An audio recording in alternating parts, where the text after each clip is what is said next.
Hi friends, welcome to killer channel. Friends, ఎవరైనా మా ఛానల్ని సబ్స్క్రైబ్ చేసుకోకపోతే సబ్స్క్రైబ్ చేసుకోండి. ఎవరైనా మీ డాగ్స్ కానీ మీ పెట్స్ కానీ అమ్మాలనుకుంటే మా ఛానల్ వాట్సాప్ నెంబర్కి మెసేజ్ పెట్టండి. ఫ్రెండ్స్, ఇవాళ మీకోసం టాప్ క్వాలిటీ పమేరియన్ పప్పీస్ తీసుకురావడం జరిగింది. ఇది విజయవాడలో అవైలబిలిటీలో ఉంది. అండ్ దీని ఓనర్ ఏం చెప్పారంటే, వీలైతే ట్రాన్స్పోర్టేషన్ ఫెసిలిటీ అయితే ప్రొవైడ్ చేయలేమని చెప్పడం జరిగింది. మీకు ఎవరికైనా నచ్చితే మీరే వెళ్ళి సెలవు పికప్ చేసుకోవాలని చెప్పారు ఫ్రెండ్స్. అండ్ ఈ పప్పీస్ ఏజ్ వచ్చేసరికి 26 days అని చెప్పారు. మేల్ అండ్ ఫీమేల్ పప్స్ రెండు అవైలబుల్లో ఉన్నాయని కూడా చెప్పడం జరిగింది.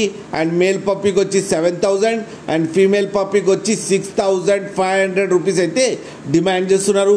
అండ్ రేట్లో స్లైడ్గా నెగోషియబుల్ ఉందని కూడా చెప్పడం జరిగింది ఫ్రెండ్స్, మీరు చూడొచ్చు పప్పీ ఎంత హెల్తీగా ఎంత క్యూట్గా ఉన్నాయో. మదర్ దగ్గర మిల్క్ కూడా తాగుతున్నాయి ఫ్రెండ్స్, అవి కూడా చూడండి. అలాగే ఒక్కసారి డీల్ సెట్ అయిన తర్వాత అన్ని డీటెయిల్స్ బాగా చెక్ చేసిన తర్వాతనే మనీ పంపాలని కోరుకుంటున్నాం ఫ్రెండ్స్. టైటిల్లో ఓనర్ నెంబర్ ఇస్తాను, కాంటాక్ట్ అయ్యి మాట్లాడి తీసుకోండి ఫ్రెండ్స్. అలాగే మా ఛానల్ని సబ్స్క్రైబ్ చేయడం మాత్రం మర్చిపోకండి ఫ్రెండ్స్.